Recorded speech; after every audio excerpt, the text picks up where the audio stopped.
몇 년 전에 발간된 책이 하나 있습니다. 그 책의 제목이 왜 사랑하면 좋은 일이 생길까라고 하는 제목의 책입니다. 이 책은 미국의 생명윤리학자인 스티븐 포스트 박사님이 한 25년 동안 연구했던 무엇이냐면 사랑의 힘에 대한 어떤 실제적인 내용들을 담고 있는 책입니다. 이 스티븐 포스트 박사님은 시카고 대학에서 PhD를 받은 신실한 크리스찬입니다. 그래서 우리 종교계에서도 노벨상과 같은 상이 있습니다. 템플던 상이라는 것이 있는데 2000년도에 그분이 이와 같은 상을 받고 또 수고하고 헌신한 것이 특별히 이 박사님은 그 RCS 환자들을 매우 만나고 돌보면서 정말 그 가운데 이렇게 교주되는 그들을 섬기면서 나눴던 그 많은 사람들의 그 사랑이 그 힘이 그 가운데 있음을 잘 보게 되었습니다.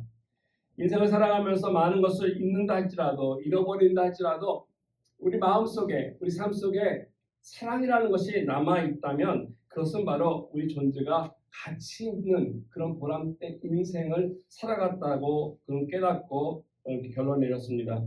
그래서 그가 세운 연구소가 있는데 여기 나온 것처럼 Unlimited Love, 이와 같이 끝없는 사랑이라고 하는 연구소를 활동해서 우리가 이 세상에서 서로 사랑을 주고받고 고백하며 살아가는 것이 얼마나 소중한 것을 이렇게 과학적으로 또 삶 속에서 실천적으로 살아갈 수 있다는 것을 연구하고 그 결과를 발표하는 연구소를 세웠습니다. 이 연구소에서 이와 같은 것을 하면서 몇 가지 흥미로운 결과가 있는데요.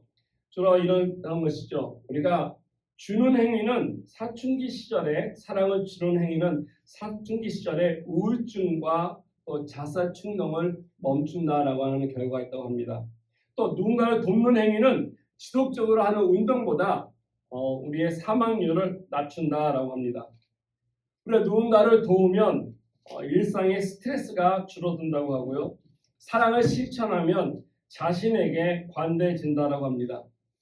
우리가 누군가를 위해 마음을 모으는 것만으로도 건강을 지킬 수 있고 이 돕는 이가 그 도움을 받는 이보다 오래 산다라고 하는 내용들을 오랜 연구 결과를 통해서 발표해 주었습니다. 이 포스트 박사님의 책에서 얘기하는 이와 같은 결론처럼 이 세상에서 있는 모든 사람들은 누구든지 예외 없이 사랑을 줄 수 있고 그리고 그 사랑을 받을 수 있다는 것입니다. 어떤 특별한 특권이 있거나 너무 부하거나 아니면 너무 가난하거나 어떤 주변에 있는 이런 상황이나 환경이 사랑을 나눌 수 있는 배경이 될 수 없다는 것입니다. 그래서 이 사랑이라고 하는 것은 그냥 막연한 추상적인 것이 아니라 정말 실제로 우리 삶 속에서 드러나는 것이고 경험되어지는 것이라고 결론을 지었습니다. 우리가 다른 것을 다 갖고 살면서도 내 삶 속에 이 사랑하는 감정, 사랑하는 마음이 없다면 그 인생은 성공했다라고 말씀할 수 없다는 것입니다. 왜냐하면 우리 하나님은 사랑이시기 때문에 그렇습니다. 정확하게 말하면 우리 하나님 자체가 사랑입니다. 그래서 요한일서 1장 우리 4절에서 1장 4장 7절에 8절에 보면은 이렇게 말씀하고 있다는 것이죠. 사랑하는 자들아 우리가 서로 사랑하자. 사랑은 하나님께 속하였나니 사랑하는 자마다 하나님으로부터 나서 하나님을 알고 사랑하지 아니하는 자는 하나님을 알지 못하나니 이는 하나님은 사랑이라. 우리 기독교가 외치는 말씀이고요. 하나님이 우리에게 주어진 말씀이고 그리고 그 사랑을 실천해서 보여주신 내용입니다. 그래서 하나님을 모르는 자가 사랑을 한다고 하는 것은 약간 좀 모순이 있다는 것이죠. 오히려 사랑하지 않으면서 나 하나님의 자녀야, 나 크리스찬이라고 얘기하는 것 또한 모순된다는 것입니다. 하나님을 모르는데 내가 사랑하는 자로서 하나님의 백성으로 살아간다는 것은 좀 어울리지 않는 그와 같은 신문이라는 것입니다. 이런 의미에서 저 여러분들이 하나님 앞에 살아가면서 우리가 경험하고 그리고 나눠야 할 것이 있다면 이 사랑이라는 것입니다. 하나님의 밝은 사랑이 있을 때 바른 사랑으로 삶을 살아갈 때 하나님 기뻐하시는 하나님의 뜻 안에서의 바른 성공자의 삶을 살아갈 수 있을 것입니다. 오늘 봉독한 말씀 보시면 이처럼 하나님이 사랑했고 그리고 하나님께서 이끌었던 이스라엘 백성들에 대한 책망의 말씀이 기록되어 있는데 그 내용이 왜 책망하시냐면 바로 이와 같은 하나님에 대한 사랑이 또 저들끼리에 대한 사랑이 없기 때문에 이와 같은 책망이 주어진 것입니다. 오늘 본문은 호세아의 세 번째 설교 주제라고 말씀드릴 수 있습니다. 그래서 오늘 4절에 보시면 이렇게 외치고 있습니다. 에브라임아, 내가 내게 어떻게 하랴? 유다야, 내가 내게 어떻게 하랴? 내가 이내가 아침 구름이나 쉬없어지는 이슬 같다라고 얘기합니다. 내가 내게 어떻게 하랴? 우리 하나님께서 하는 탄식의 소리가 들리고 있습니다. 이스라엘 보면서 내가 너를 어떻게 할까? 유다 민족을 보면서 탄식했다는 것입니다. 왜 그랬겠습니까? 그렇게 그들을 아끼고 사랑하고 인도했건만 그들이 하나님의 기대에서 그 기대를 저버리고 벗어났기 때문이 아니겠습니까? 실제로 그들이 보여준 사랑이라고 하는 것, 그들의 삶의 모습에서 드러난 그런 것들을 보고서 우리 하나님이 실망하셨습니다. 그래서 하신 말씀이 너희의 인애가 아침 구름이나 쉬 없어지는 이슬 같다라고 이야기하고 있죠. 오늘 말씀 중에 이 인애라고 하는 말씀이 있는데 이 히브리어로 허스드예요. 허스드라고 하는 단어인데 두 가지 측면을 대표하고 있습니다. 첫 번째는 이것은 뭐냐면 이스라엘 사람들이 유다 사람들이 하나님을 향해서 그 인애가 없다는 것입니다. 하나님에 대한 사랑이나 하나님에 대한 중요성이나 가치가 없다는 것을 얘기합니다. 또 한 가지는 이 인애가 수평적인 것을 얘기하고 있는데 이것은 바로 이웃을 향한 우리 인간을 향한 이와 같은 긍휼이 없다는 것을 얘기해주고 있습니다. 이스라엘 사람들은 하나님을 믿는 백성이라고 그러고 하나님을 두고 있는 백성에도 불구하고 그들은 하나님에 대한 사랑과 사람에 대한 이 긍휼이 없었다는 것입니다. 근데 하나님을 믿고 사랑하는 사람들에게는 이 어떤 사랑이 있고 그 사랑이 있기에 나와 똑같은 존재인 나의 이웃, 다른 이들을 긍휼히 여기는 마음이 있어야 한다는 것입니다. 어떤 사람들은 그렇게 얘기합니다. 내가 다른 사람들 어떻게 다 사랑할 수 있겠어? 다 섬길 수 있겠어? 내가 열심히 나만 하나님을 사랑하고 섬기면 되지. 이런 생각이 한다면은 나만 열심히 그래도 나라도 하나님을 섬기면 되겠지. 이렇게 얘기하는 사람은 성경을 잘못 이해하신 분이라고 말씀드릴 수 있습니다. 정말로 우리가 하나님을 사랑하면 그 하나님의 사랑을 받고 그 사랑을 사랑하면 우리 주변에 있는 사람들 향한 우리 마음 속에서도 긍휼한 마음이 그들을 사랑하는 마음이 있어야 한다는 것입니다. 마치 동전의 양면처럼 이것이 한 가지만 하고 한 가지가 없어지는 제외되는 일은 있을 수 없다는 것입니다. 성경에 보면은 우리에게 분명히 말씀하십니다. 하나님을 사랑하고 그리고 내 이웃을 내 몸과 같이 사랑하라고 하는 이 두 가지를 얘기했는데 이게 빠지게 되면 정말로 우리가 하나님 앞에 바로 사랑하는 것이 아니라 그냥 종교인데 껍데기만 있는 알맹이가 없는 그러한 모습으로 살아가는 존재일 것입니다. 이처럼 이 인애라고 하는 것, 이 긍휼이라고 하는 것은 매우 소중한 것인데 이게 바로 이스라엘에게 없었다라는 것입니다. 더 정확히 말하면은 이 사람들이 긍휼한 이 형태는 있었는데 사랑하는 모습 같은 건 있었는데 그 사랑의 모습 속에 사랑의 알맹이가 빠져 있었고 긍휼히 여기는 그 모습 속에 그 알맹이가 없다라는 것입니다. 오늘 그래서 이 인애를 어떻게 비유하고 있냐면 아침 구름에 비유하고 있습니다. 또한 쉬 없어지는 이슬로 비유한 이유가 여기 있습니다. 구름이라고 하는 것이 무엇입니까? 눈에 보이기에는 형체는 있습니다. 그러나 막상 그 구름에 가면 그 구름이 아무것도 없지 않습니까? 그래서 우리가 뜬구름 잡는다라고 하는 이야기가 무엇입니까? 뭔가 있는 것 같은데 사실 그 안에는 아무것도 없다는 것이 아니겠습니까? 허구라는 것이죠. 쉬 없어지는 이슬 같다. 아침에 우리 눈앞에 잠깐 보였다가 사라지는 것. 이처럼 뭔가 형태는 있는 것 같은데 모습이 있는 것 같은데 그 사랑의 언어도 있는 것 같은데 그 내용을 보니까 아무것도 없어서 그 사랑하는 거나 그 긍휼히 여기는 거나 아무런 가치가 없다는 것을 얘기해주고 있습니다. 이스라엘 백성들의 마음속에 하나님 앞에 나가서 제사를 드렸습니다. 적당히 드렸을 것입니다. 형식적인 이런 모습만 채워도 갖추면 된다라고 그들은 생각했던 것 같습니다. 문제는 하나님은 그 형식에 동의하지 않았다는 것입니다. 6절 말씀 보시면 하나님께서 진짜로 원하시는 것을 이렇게 말씀하고 계십니다. 나는 인애를 원하고 제사를 원하지 아니하며 번제보다 하나님 아는 것을 원하노라라고 말씀하셨습니다. 하나님께서 원하시는 것은 그들이 매번 지키는 절기나 제사의 형식이 아니라 진심이 담겨져 있는 하나님을 하나님으로 인정하고 고백하는 사랑이었다는 것입니다. 우리가 오해하면 안 되는 게 우리 하나님께서 제사를 싫어한다는 것이 아닙니다. 제사를 받지 않는다는 것이 아닙니다. 예배를 싫어하는 것이 아니라 그것이 필요 없다는 것이 아니라 그 안에 참된 하나님의 사랑에 대한 그 알맹이를 없는 그 알맹이가 빠져있는 형식과 격식만 있는 그 예배가 의미가 없다는 것입니다. 오늘 하나님이 기뻐하시는 것은 그 형식보다는 그 안에 내용 알맹이를 더 중요시 여기고 그 사랑을 하나님께서는 기뻐하신다는 것입니다. 오늘 1절 말씀 보시면은 이 본 말씀은 예수님께서도 이 말씀을 인용하셨습니다. 마태복음 9장 13절에 보시면 예수님께서 이 세리 마태에게 마태를 부르시고 이 사람이 세리장이었기 때문에 죄인이라고 여겼기 때문에 많은 사람들이 그를 좀 거부했는데 함께 식사하는 자리에 바리새인들이 그것을 보았습니다. 아니 어떻게 저 예수가 스승이라고 그러고 랍비라고 하는 저자가 하나님의 사람이라고 하는 자가 죄인들과 함께 너희는 식사할 수 있냐라면서 시비를 걸었던 것입니다. 죄인이라고 하는 사람은 실제적으로 보면 여기 있는 죄인이 법을 어기거나 하는 이 범죄자들이 얘기하는 것은 아닙니다. 사두개인이나 바리새인들이 봤을 때 그들에게 봤을 때 그들이 자기들을 제외한 모든 사람들은 하나님 율법을 제대로 지키지 않는다 해서 그들을 다 죄인이라고 불렀다는 것입니다. 근데 예수님은 이와 같은 죄인들과 어울리기를 즐거이 하셨습니다.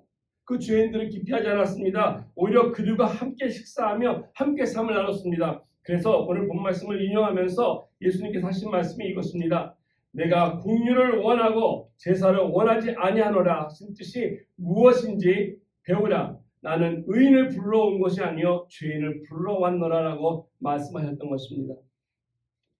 너희가 성경을 잘 모르고 있구나라고 하시면서 다시 한번 말씀을 찾아봐라. 정말로 하나님께서 원하시는 것이 무엇인지 너희들이 헛수고하는 그리고 형식만 같이 있는 제사가 아니라 진정으로 하나님 앞에 받은 그 사랑으로 긍휼을 베푸는 그 알맹이라는 사실을 얘기합니다.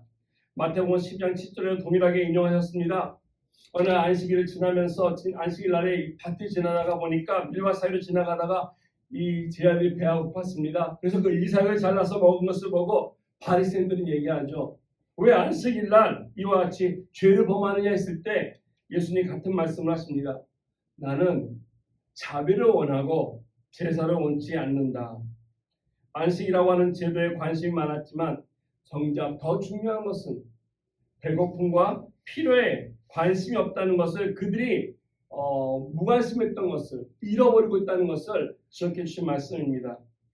형태는 있는데 모습은 갖춘 것 같은데 뭔가 있는 듯하지만 알맹이가 없는 그런 신앙들, 사랑의 말을 읽는데 그 사랑이 실천되는 삶이 따라가지 못하는 신앙, 이런 것들이 오늘날 많은 사람들이 잘못 소개가 되어서 세상 사람들이 예수 믿는 사람들을 보면서 실망하고 또 그 가운데 마음을 아파하는 것이 아닌가 생각됩니다. 말씀 준비하면서 보니까 인도에 그 간디가 됐다고 합니다. 간디가 기독교를 개종하지 못한 이유는 바로 이러한 모습 때문이라고 하죠. 그는 예수님의 영향을 처음으로 많이 받았다고 그런 고백을 하였습니다. 필리 얀시가 쓴 책을 보면은 거기에는 그렇게 얘기해요. 간디는 기차 여행을 할 때 1등석을 타지 않았습니다.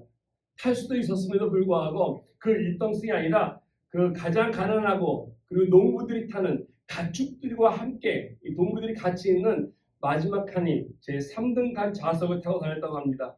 그래서 사람들이 물어봤어요. 간디 선생님 왜 1등 칸을 안 타시고 3등 칸을 타십니까? 했더니 그가 하는 대답이 이것입니다. 4등 칸이었기 때문에 제가 3등 칸을 타고 답니다. 전염병이 일어났을 때는 그는 나병 환자를 많은 사람들 피해 다녔을 때 그는 찾아갔습니다. 씻기고 붕대를 감아주던 사람이 간디였습니다. 뿐만 아니라 아주 사소한 것까지 연필을 쓰더라도 그 연필을 제조하고 만드는 사람의 그 수고를 떨어지지 않게 하기 위해서 그 심 마지막까지 그런 연필을 다 쏟다라고 합니다.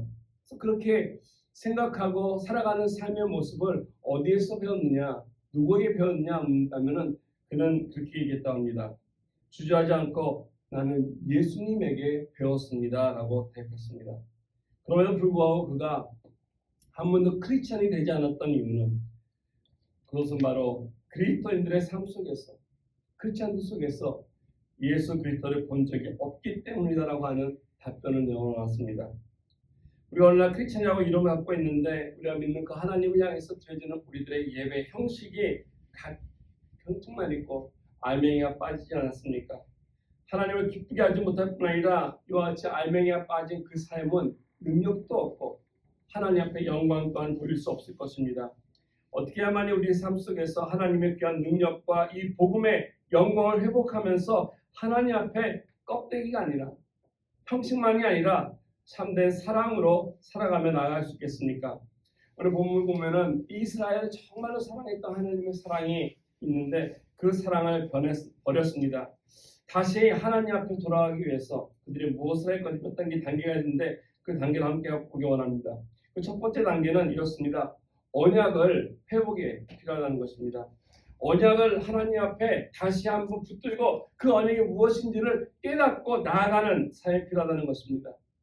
하나님이 나에게 주어진 사랑의 언약, 이 언약을 회복할 때 하나님께 돌아가고 내 인생이 정말 바른 사랑의 삶으로 살아갈 수 있습니다.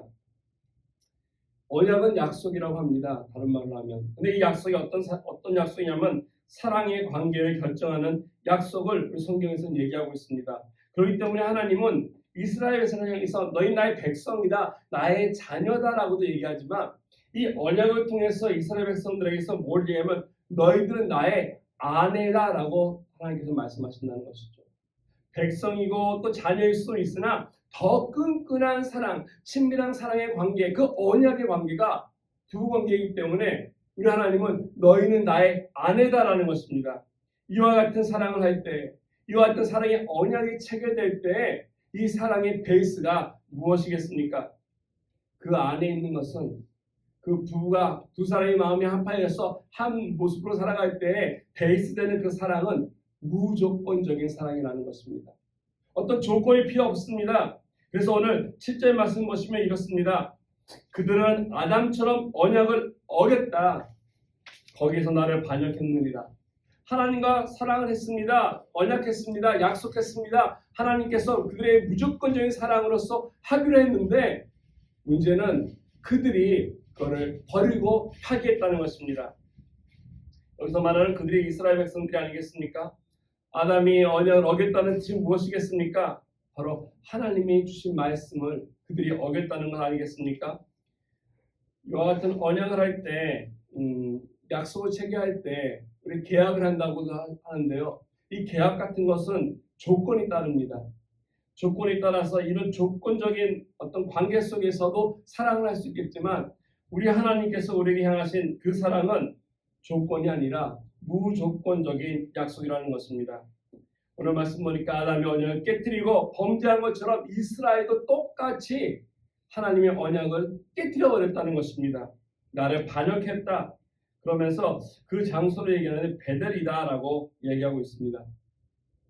우리 요즘에 성경을 읽고 있지 않습니까? 읽으면서 베델이 어떤 장소가 되었는지, 여로보암이 이스라엘 사람들이 북쪽에 있는 사람들이 예루살렘에 가는 것을 두려워해서 베델이라고 하는 곳에 그곳에다 우상을 섬기고 또 단이라는 곳에 금송아지를 낳아서 베델과 이 단이라고 하는 이 두 장소가 우상 숭배하는 장소가 되었습니다. 하나님의 언약을 깨뜨리고 하나님을 배신하고 하나님을 떠나버리게 하는 그런 장소가 된 것입니다. 하나님과의 약속이 이 언약이 깨지면 희망이 없습니다. 다 끝난 것입니다. 그래서 그런지 이스라엘 백성들이 하나님의 그 백성에도 불구하고 그들이 행복하지 않았고 그 하나님의 사랑을 제대로 받을 수 없었기 때문에 그들은 아무리 많은 부가 있다 할지라도 평안하다 할지라도 하나님 앞에 온전히 살아갈 수 없었습니다. 많은 제사를 열심히 베델에 가서 드리고 단에 가서 드린다 할지라도 어떻게 깨어진 그 약속이 하나님 앞에 회복될 수 있겠습니까? 오늘 성경 말씀에 보면은 한 가지 약속을 더 준비해 주셨습니다. 아담이 깨진 약속이 있는데 깨트려진 그 약속, 선악과를 먹지 말랬던 그 약속을 깨뜨리면서 하나님과 멀어진 그들을 위해서 하나님은 또 하나의 약속을 준비해 주셨는데 그게 바로 창세기 15절의 말씀입니다.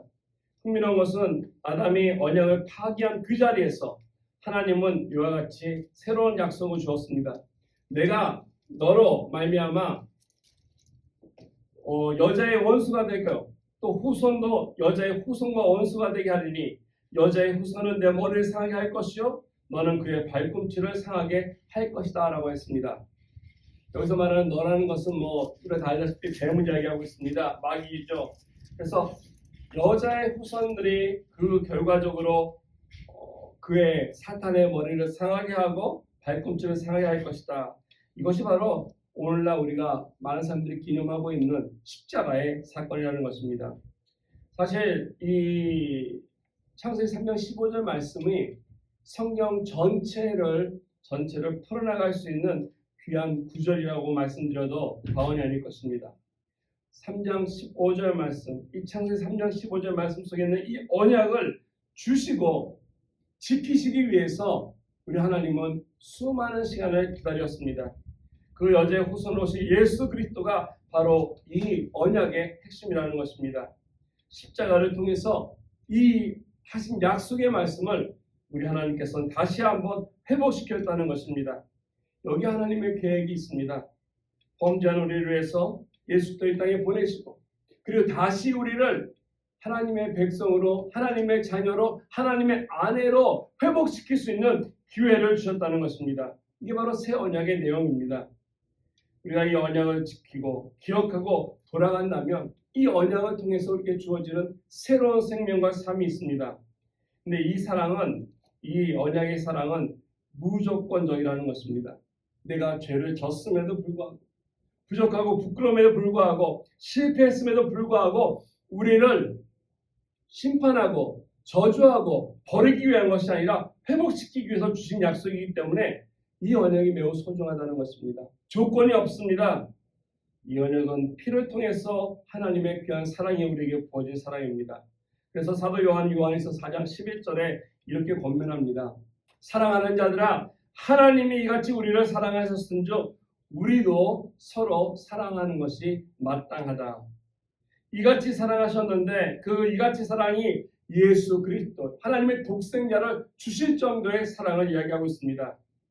이 무조건적인 사랑, 나는 아무것도 한 것이 없고 기대하지도 않았고 구하지도 않았음에도 불구하고 하나님께서 우리에게 부어주는 사랑. 오늘 많은 사람들이 이와 같은 하나님의 무조건적인 사랑을 이해하지 못하고 깨닫지 못하는 이유는 세상 사람들이 살아가는 삶 속에서는 무조건이 아니라 뭔가 조건이 많기 때문에 그렇습니다. 많은 사람들이 결혼을 하면서도 그 안에는 알게 모르게 조건들이 있다는 것입니다.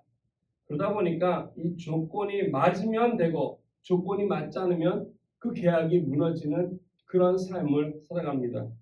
만일 결혼하면서도 만일 당신이 부자라면 만일 당신이 건강하다면 만일 당신이 어떤 종류의 학위를 가지고 이와 같은 것이 있다면이라고 하는 이런 조건들의 약식이 있기 때문에 그 사랑이 오래가지 못하고 우리들이 무조건적인 사랑하시는 하나님의 사랑을 이해하지 못한다는 것입니다. 우리가 하나님의 사랑은 이 무조건적인 사랑을 바로 알고 잘 이해할 때 그리고 믿을 때 우리에게는 놀라운 삶의 역사가 하나님의 사랑의 열매들이 우리 삶 속에서 이루어질 것입니다. 옛날에 봤던 기사입니다. 기사인데 이렇게 가끔가다 보면은 우리 대통령들 가운데 좋은 설레낭이었던 대통령들이 있습니다. 레이건 대통령의 말년에 있었던 일화라고 합니다. 우리 아시다시피 레이건 대통령이 1994년도에 그런 불행하게도 알츠하이머 병에 걸렸습니다. 그래서 그러다 보니까 이제 치매를 통해서 사람들을 얼굴을 기억하지 못하는 거죠. 그가 평생에 수많은 사람들을 대하며 살았음에도 불구하고 한 사람 한 사람 얼굴을 알아보지 못하게 되었습니다. 자녀들 또한 알아보지 못했습니다. 근데 이런 얘기했습니다. 하루는 그 레이건 대통령의 아내 되시는 이 낸시 여사가 가만히 보니까 레이건 대통령이 바깥에서 수영장을 청소하는데 굉장히 행복해 보이는 것이었습니다. 수영장에 낙엽이 많아가지고 그 낙엽을 이렇게 쓸으면서 노래까지 부르면서 열심히 기쁘게 즐겁게 그 수영장을 청소하는 모습을 봤습니다. 그 모습을 본 낸시 여사가 예전에 행복했던 시간들을 떠올리면서 이런 계획을 했습니다. 자기 남편을 생각하면서 청소를 열심히 잘했기 때문에 그 경호원들을 불러서 이렇게 했다고 합니다. 어떻게 하냐면은 경호원들한테 부탁하기를 밤새도록 저 레이건 대통령이 자기 남편이 다 쳐놓은 그 낙엽을 다시 수영장에다가 다 뿌려놓는 것입니다. 다 틀어놓는 것입니다. 그럼 아침이 됐을 때 낸시 여사가 부릅니다.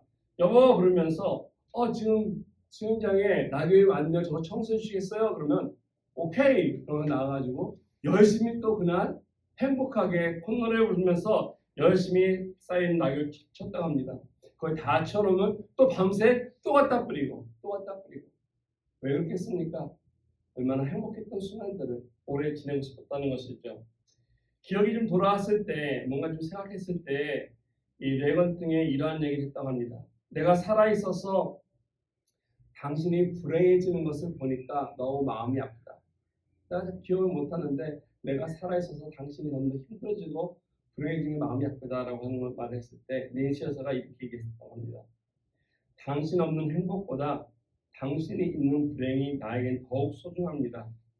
부디 이들 들어 좋으니까 10년만 더 내 곁에 있어주세요. 정말 마음이 찡한 그런 말이 아닌가 보겠습니다. 정말 사랑했기 때문에. 그래서 그런지 정말 실제로 레건 등이 10년을 더 살다가 2004년에 93세의 나이로 세상을 떠났습니다. 이것이 조건 없는 정말 무조건적인 사랑이 아닌가 생각합니다. 병들었다고 냉대하게 이렇게 하고 사업이 망했다고 버리는 그런 계약하는 그런 계약적 사랑이 아니라 하나님이 나를 정말 아무 조건 없이 내가 있는 그 모습 그대로 있는 그 자리 그곳에서 사랑했듯이 우리 또한 그와 같은 사랑을 가지고서 다른 사람을 향할 때 하나님뿐 아니라 똑같은 그 사랑을 배우며 나가야 되지 않겠습니까? 이게 바로 바른 사랑을 실천하고 살아가는 성공자의 삶이라는 것입니다. 두 번째 같은 참된 바른 사랑을 실천하기 위해서는 우리에게 긍휼에 대한 회복이 필요합니다. 이 언약 또한 기억해야 되는 것이 중요합니다. 언약 또한 필요하지만 언약을 우리가 기억하고 회복한 후에는 참된 긍휼이 또한 우리에게 주어져야 한다는 것입니다. 그렇기 때문에 오늘 말씀 보면 호세아를 통해서 하나님께서는 이 8절과 9절에 이 이스라엘 백성들이 얼마나 악했는지를 이와 같은 긍휼을 기대하면서 이런 말씀했습니다. 거기 보면은 이 제사장들이 악한 일을 했던 것이 나열되고 있는데요. 정말 하나님이 기대한 것과는 정말 정반대였습니다. 길르앗은 악을 행하는 자의 고울이라라고 얘기합니다. 피 발자국으로 가득 찼도다. 강도떼가 사람을 기다린 같이 제사장의 무리가 세겜길에서 살인하니 그들이 사악을 행하였다라고 선포하고 있습니다. 여기 길르앗이라고 하는 이 지역은 요단 동편에 있는 아주 이 기름진 땅입니다. 정말 좋은 땅입니다. 정말 넓고 그 안에 그 길르앗이라고 하는 안에 뭐가 있냐면 도피성이 있었습니다. 사람들이 실수로 사람을 죽이거나 하면 가서 보호를 받을 수 있는 것. 또 미스바라고 하는 그 도시도 그 길르앗 안에 있었습니다. 이스라엘 사람들의 어떤 영적 중심지였던 것이죠. 특별히 이 지역은 향유가 많이 나는 그런 땅으로 유명합니다. 그래서 어느 곳을 가든지 좀 이렇게 향이 참 가득한 그런 곳으로 알려져 있습니다. 그런데 이처럼 향기롭고 하나님을 섬기는 영적 이런 중심지였던 이곳이 오늘 말씀 보니까 피 발자국으로 가득 찼다라고 하나님은 말씀하고 계십니다. 향기가 나는 것이 아니라 피 비린내가 진동한다는 것입니다. 얼마나 끔찍하고 얼마나 정말로 하나님 앞에 더럽고 받을 수 없는 그러한 곳이겠습니까? 또한 세검이라고 하는 곳이 있습니다. 이 세검 또한 요단 서편에 있는 곳인데 여기 또한 역시 아주 좋은 땅입니다. 두 산 사이에 있어가지고 정말 기름지고 이스라엘 백성들이 여리고 가나안에 들어갈 때 먼저 차지했던 땅 중에 하나입니다. 그런데 그곳에서 제사장들이 하는 일이 무엇입니까? 강도떼를 기다린 같이 강도떼 사람을 기다린 같이 사람을 죽이고 해쳤다라고 기록하고 있습니다. 제사장들이 하면 오히려 강도 만난 사람을 도와주고 강도 때가 되어서 그들을 좀 보호해줘야 할 사람들이 오히려 강도 때처럼 사람들을 갈취하고 생명을 빼앗아갔음을 얘기하고 있습니다. 종교인들이었습니다. 하나님을 섬기는 자들이었습니다.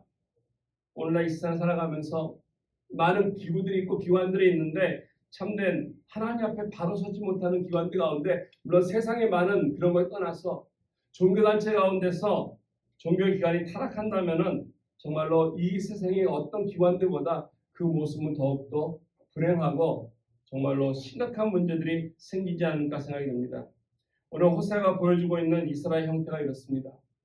이처럼 이스라엘 백성들이 아름답게 하나님께 주신 그 땅 속에서 피비린내가 나고 하나님을 섬기고 사람을 섬기고 사랑으로 국률 베풀어야 할 제사장들이 오히려 사람들을 착취하고 빼앗았던 이런 모습을 보시면서 하나님은 탄식하신 것입니다.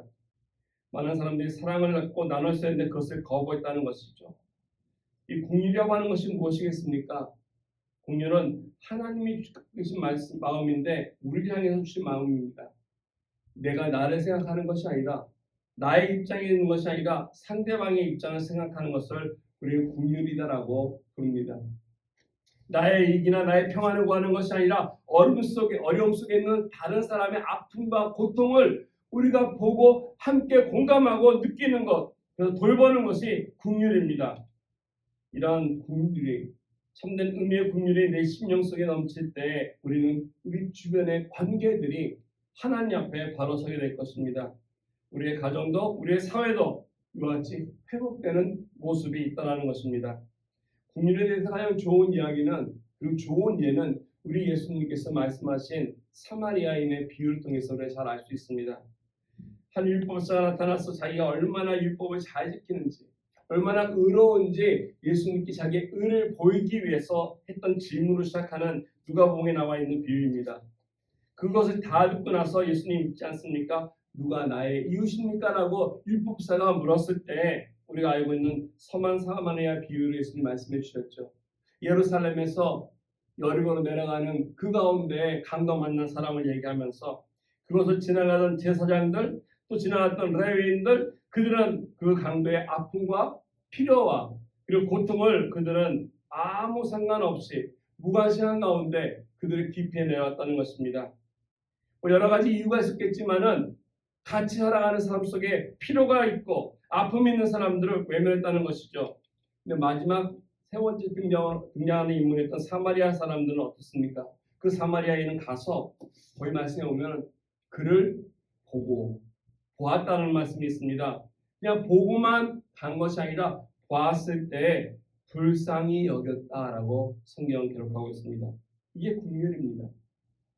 보고 그냥 있는 것이 아니라 우리 마음속에 하나님의 사랑을 통해서 국률력 있는 마음, 동일한 고통을 안고 있는 마음, 이게 사마리아 사람이었고 거기 멈추지 않고 그는 그 국률을 액션을 취했습니다. 또 자기가 가지고 있었던 기름과 포도주로 그 상처를 붓고 싸매고 치료해주고 그리고 주막으로 데려가서 돌봤다라고 성경은 얘기합니다. 강도 맞는 사람의 내 주변의 이웃의 필요를 정확히 알고 내가 가지고 있는 것으로 최선을 다해 섬기고 베풀었던 것들 그것도 모자랐는지 그 주막 사람에게 부탁을 하지 않습니까? 경비가 더 들면 내가 돌아올 때 갚겠노라고. 이거를 우리는 국률의 마무리라고 얘기합니다. 한 걸음 더 나가서 내가 해야 할 일보다 마땅히 해야 할 일보다 더 하는 것, 더 많은 일 하는 것 이것이 바로 우리 예수님께서 우리에게 가르쳐 주시는 국률이고 우리 하나님이 우리에게 베풀어 주신 국률이라는 것입니다. 우리는 세상을 살아가면서 나의 것 나누는 사람 많습니다. 기부도 합니다. 봉사도 합니다. 선교도 합니다. 여러 가지 하지만은 내가 할 수 있는 선언에서가 아니라 그냥 적당히 생색을 내는 가운데 할 때가 많다는 것입니다. 상대방의 아픔의 위치까지 내려가지 않습니다. 정말 이것이 그들에게 얼마나 피로가 채워졌는지 보지 않습니다. 그리고 그 일을 다 하고 떠났을 때 그 훗날에 대해서 우리는 그들을 향해서 더 생기지 않는다는 것입니다. 저와 여러분들이 이와 같은 하나님 앞에서 바른 국률의 마음이 회복될 때 하나님으로부터 받은 그 국률이 우리 삶 속에 있을 때 우리 주변에 있는 사람들을 우리 또한 같이 섬기는 긍휼을 통해 회복될 수 있을 것입니다. 여기서 말하는 이웃이 우리 옆집에 사는 이웃이 아님을 여러분 잘 아시지 않습니까? 나의 친척이나 지인이나 이런 사람들이 아니라 강도 맞는 사람의 이웃, 필요한 것이 있는 사람, 우리 주변에는 참으로 많다는 것입니다. 우리의 기도가 필요한 사람이 있고요. 정말 우리들의 돌봄과 사랑이 필요한 사람이 있습니다. 그래서 어떤 재정으로 또는 관계로 영적으로 어려운 사람들, 이 모두가 우리의 긍휼을 기다리고 있다는 것입니다. 그들의 입장에서 우리가 도와주고 세워줄 때 하나님 앞에 바른 사람으로 살아갈 수 있는 그런 사람으로 세워질 수 있을 것입니다. 그래서 우리가 하나님께서 주신 그 사랑을, 이 무조건적인 사랑을 참 받을 때 하나님의 언약을 회복할 필요가 있다는 것이죠. 그걸 기억해야 될 것입니다. 두 번째는 이와 같은 긍휼한 마음, 즉 우리 예수님의 마음이 우리에게 있어야 할 것입니다. 세 번째로 우리가 더 하나가 필요한 것인데 그것은 바로 무엇이냐면 보좌의 회복이 필요하다는 것입니다. 이 보좌의 회복이라는 것은 하나님이 함께하는, 하나님께서 임재하시는, 하나님께서 동행하시는 때에 우리 삶 속에 열매가 맺힌다는 것입니다. 우리 마음에는요 자리가 있습니다. 그래서 우리 마음엔 그 누구든지 앉을 수 있어요. 사람이 앉을 수도 있고요, 나의 욕망이 그 자리를 채울 수도 있습니다. 혹 세상의 가치관이 그 내 마음속의 자리에 앉을 수도 있습니다. 중요한 것은 그 보좌에 누가 앉아 있느냐인데, 우리 삶 속에서 우리 삶이 좋은 열매를 맺고 하나님 앞에 영광 돌릴 수 있는 삶이 되기 위해서는 정말 두말할 것 없이 내 마음 속에 예수 그리스도가 앉아 계셔야 할 것입니다. 한 가지 불행한 사실은 오늘 소개되고 있는 호세아가 하나님을 통해 전하고 있는 이 이스라엘 사람들에 보면은 그들이 그것을 실패한 것 같습니다. 오늘 10절 말씀 보시면 이렇게 기록하고 있습니다. 내가 이스라엘 집에서 가증한 일을 보았다. 거기서 에브라임은 음행하였고 이스라엘은 더럽혔다라고 지금 하나님께서 말씀하고 있습니다. 이 구절에 보면은 이스라엘 집에서 가증한 일을 보았다라고 하는데, 이 거기서라고 하는 이 거기는 어디를 얘기하고 있겠습니까? 이게 바로 7절에 또 한 번 더 나왔는데요. 이 거기서라고 하는 이 지명은 많은 성경학자들은 이것을 베델이라고 이야기하고 있습니다. 베델. 아까 말씀드린 것처럼 여로보암 1세가 북이스라엘을 세우고 나서 이 베델에다가 금송아지를 갖다 놨습니다. 우상 숭배하도록 이끌었습니다. 이 베델을 오늘 이스라엘 집이라고 표현한 것입니다. 우상을 가져다 놓음으로 에브라임이 음행을 행했다라고 했습니다. 이스라엘이 더럽혔다라고 성경을 얘기합니다. 베델이 여러분 어떤 곳이었습니까? 베델이 처음에 베델로 이름을 붙였을 때는 아마 여러분 창세기 읽으면서 기억나실 것입니다. 야곱이 아버지를 떠나서 도망가다가 가는 과정 속에 라반 집에 가기 전에 하나님을 만났던 곳, 이것이 바로 베델입니다. 잠자다가 일어나 보니까 거기에 하늘을 향한 사다리가 있고 천사들이 오르락내리락 때문에 그가 꿈에서 깨어서 여기는 하나님의 집이다라고 해서 벳엘이라고 불렀던 것이죠. 벳, 집이라는 뜻이고요. 엘은 하나님입니다. 하나님의 집이었던 것입니다. 그래서 하나님의 집이라고 불렀던 이 땅, 그 지역의 원래는 루스라고 했던 곳이었습니다. 루스라고 불렸던 장소가 야곱이 하나님을 만난 이후로 그 장소를 벳이라고 부르겠다는 것이죠. 하나님의 집이었던 그 장소가 시간이 지나면서 다른 이름으로 불려지게 되었습니다. 하나는 벳아웬이라고 하는 이름 기억하실 것입니다. 그리고 또 하나의 이름은 복임이라고 하는 이름이 나오는데요. 오늘 이 벳아웬이라고 하는 이 이름이 우리 호세아 5장 8절에도 기록되었던 것입니다. 벳아웬의 뜻이 무엇이었습니까? 이 벳아웃, 악한 것이, 악이 있는 집이라는 뜻입니다. 악이 있는 집, 하나님의 집에, 하나님의 계셔야 할 그곳에 우상이 가득 차면, 하나님이 아닌 다른 것을 가득 차게 되면 악한 집이 된다는 것입니다. 복임이라고 하는 것은 무엇이겠습니까? 복임이라는 이름은 사사기 2장 1절에 나오고 있습니다. 학자마다 조금 차이가 있지만은 그 복임이라고 하는 그 지역이 원래는 베델이었다는 것입니다.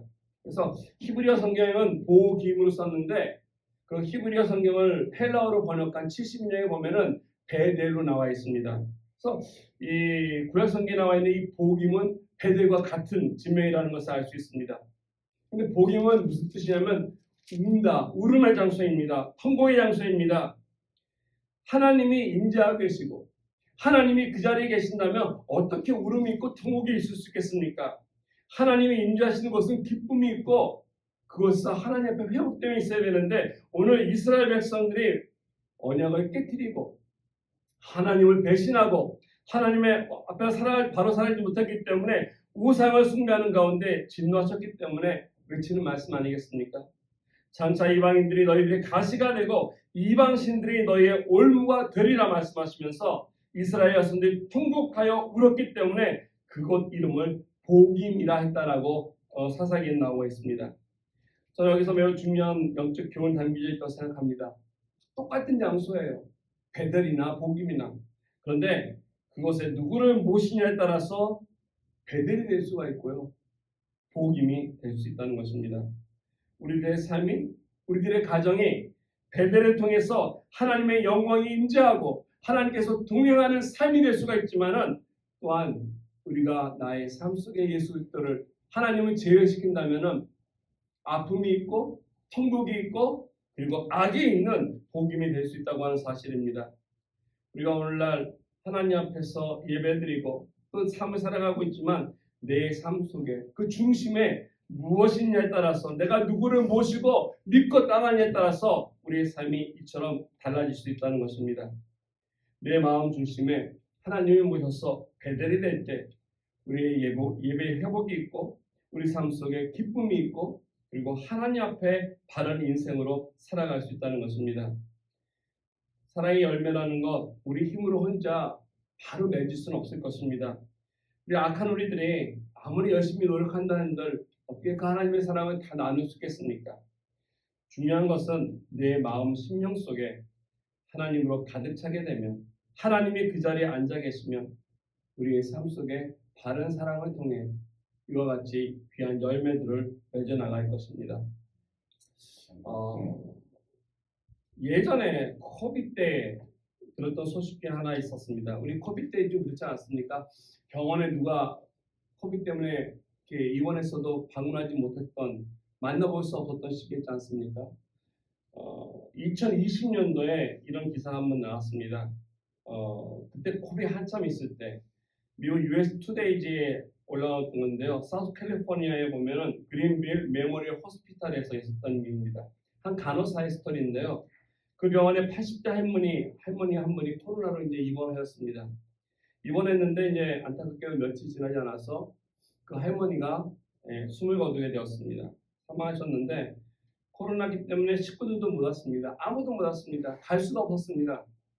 그런데 그때 그 할머니의 마지막 임종을 끝까지 지켜보고 있던 분이 있습니다.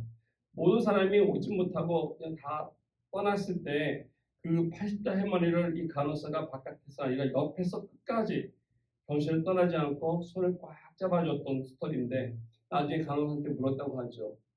왜 그렇게 했냐 했더니 세상에서 외롭게 혼자 죽는 것만큼 가슴 아픈 일이 없다라는 것입니다. 그래서 그 할머니의 마지막 숨을 거둔 순간까지 그녀가 그곳에 꼭 있으면서 할머니의 손을 잡아줬느라고 답변했다고 합니다. 이런 것을 보면 아직도 이 세상 살만하다는 것입니다. 이런 마음을 가진 간호사가 있다는 것, 세상이 힘들고 어렵다 하더라도 우리가 하나님 앞에 사랑을 가진 자라면 하나님의 그 긍휼이 있는 자라면 그 누구를 향해서 어느 곳이든 상관없이 똑같이 죽어가는 사람의 손을 꼭 잡아줄 수 있는 그런 사람이 될 수 있지 않겠습니까? 혼자 떠나지 않게 하기 위해서 그 사랑으로 꼭 잡아줄 수 있는 그런 사람들이 주변에 여러분들은 있으신지요? 아니면 여러분들이 그와 같은 사람은 안 되시겠습니까? 우리의 손을 펴서 우리 주변에 어려운 사람들, 힘들어하는 사람들, 이런 사람들 향해서 손을 내밀고 가야 할 것입니다. 진정 우리는 두 손이 있는데 한 손은 그들을 뻗고 있지만 그 손이 계속 붙을 수 있도록 우리를 꽉 붙잡고 있는 또 다른 손이 있다는 것입니다. 그 손은 바로 우리 예수님이십니다.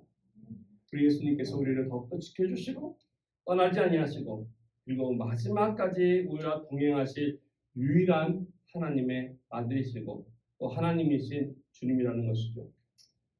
세상을 볼 때 절망하고 실망하고 한탄할 때가 많습니다. 뜬구름처럼 허망하고 아침 이슬처럼 일시적인 이 세상에 우리 많은 것 기대하지 맙시다. 세상에 어떤 기대에 거는 것이 아니라 변하지 않는 그 하나님의 사랑을 우리가 붙들고 예수의 십자가를 바라보고 그리고 나아갈 때 우리 인생 속에서 얻어야 할 모든 해답들과 그 안에 생명이 있음을 깨닫고 하나님 내 마음속에 내 보좌에 머물러 주시고 머물러서 다스려 주시고 영광 받아 주십시오. 내 인생이 복임이 아니라 진정 베델이 될 수 있도록 내 마음이 베델이 될 수 있도록 함께해 주십시오. 우리 함께 같이 기도하며 나가는 저 여러분 되겠습니다. 이 시간 기도 드리겠습니다.